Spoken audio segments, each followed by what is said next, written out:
Os eventos que antecederam a saída do povo de Israel do Egito, a luta entre Deus, através de Moisés e Arão, e Satanás, representado por Faraó, se constituem em expressiva batalha do grande conflito cósmico entre Cristo e Satanás.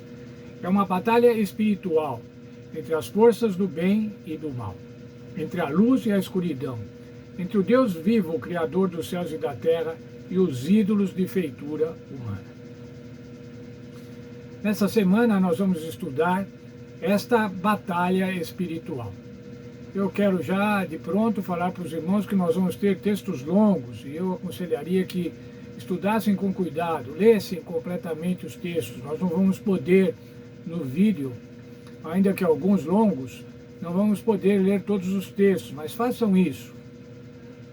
Vamos considerar ainda um texto da nossa lição. Essa guerra espiritual começou na Terra, a guerra, o conflito cósmico, começou na Terra no Jardim do Éden, quando Adão e Eva caíram em pecado.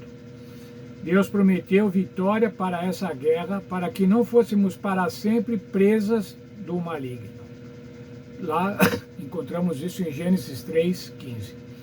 Desde o início, o grande conflito tem se desenrolado entre os que adoram o Senhor Criador e os que adoram a criação, em suas diversas manifestações. A adoração a Deus liberta a humanidade da escravidão do pecado. Em contrapartida, a adoração à criatura resulta em degradação moral dos seres humanos, feitos à imagem de Deus, culminando, por fim, em escravidão do pecado. O trecho que vai de Êxodo 7:8 até 10:29, o confronto entre Deus vivo e o faraó se intensifica.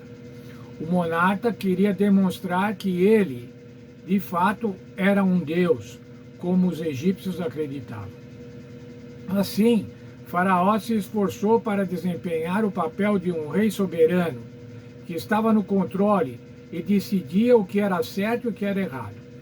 Em contrapartida, Deus queria libertar o seu povo da escravidão egípcia, mas ao mesmo tempo ele desejava ensinar aos egípcios quem ele é e libertá-los da escravidão dos seus deuses. Nós já vimos, irmãos, que o faraó disse que não conhecia esse Deus, não conheço esse Deus, quem é esse Senhor? Agora então, ao Senhor Deus providenciar, promover a saída do povo do Egito, ele queria não somente libertar o seu povo, como acabamos de ver, mas também mostrar para o Egito quem ele era, apresentar-se ao Egito e dessa forma libertar o Egito da idolatria. Faraó queria manter a escravidão da idolatria, enquanto Deus queria libertar hebreus e egípcios. O objetivo de Deus era salvar do pecado, salvar da idolatria. O alvo principal do Senhor era romper a dependência do Egito em relação aos deuses criados, permitindo que o povo pudesse servir ao Deus Criador e Redentor vivo. Os historiadores dizem que havia praticamente 2.000 divindades entre os egípcios, e o Senhor Deus queria libertá-los e deixá-los, fazer com que eles ficassem também servos de um único Deus, o Deus Criador do céu e da terra. Moisés recebeu as suas ordens de marcha e foi a Faraó com as palavras de Deus: deixe o meu povo ir. Êxodo 5:1. O Faraó, no entanto, não queria permitir que o povo fosse embora. A Bíblia não explica explicitamente por que Faraó era tão relutante, apesar da ameaça militar que os egípcios temiam que os hebreus pudessem representar.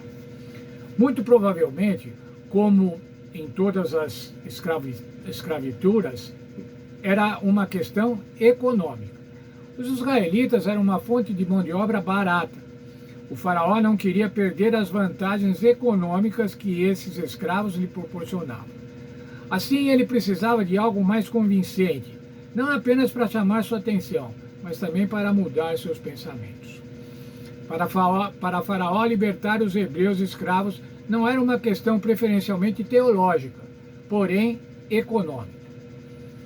Faraó não estava muito preocupado com o Deus dos hebreus e de confrontá-los com os deuses egípcios, mas ele estava preocupado com a economia, ele estava preocupado com a mão de obra, ele estava preocupado com a produção. Convencer Faraó e o povo egípcio através de prodígios e milagres. É assim que o Senhor vai atuar, para convencer para Faraó e os egípcios. Eles vão então ser as 10 pragas. Êxodo 7:5. Saberão os egípcios que eu sou o Senhor, quando estender a mão sobre o Egito e tirar do meio deles dos filhos de Israel. Veja, saberão os egípcios que eu sou o Senhor. Por exemplo, eles vão conhecer quem é o Senhor. Saberão de uma vez por todas, quando eu mostrar o meu poder. É uma outra versão desse mesmo verso. A teimosia de Faraó está retratada no nosso verso áureo, no nosso verso para memorizar, Êxodo 9:35. Após a 7ª praga, a praga do granizo. E assim Faraó, de coração endurecido, não deixou ir os filhos de Israel, como o Senhor tinha dito a Moisés. Nós vamos ver ao longo desta semana quantas vezes o Faraó endureceu o seu coração, não deixando o povo ir. As pragas eram para libertar o povo, mas eram para tornar o Senhor Deus conhecido.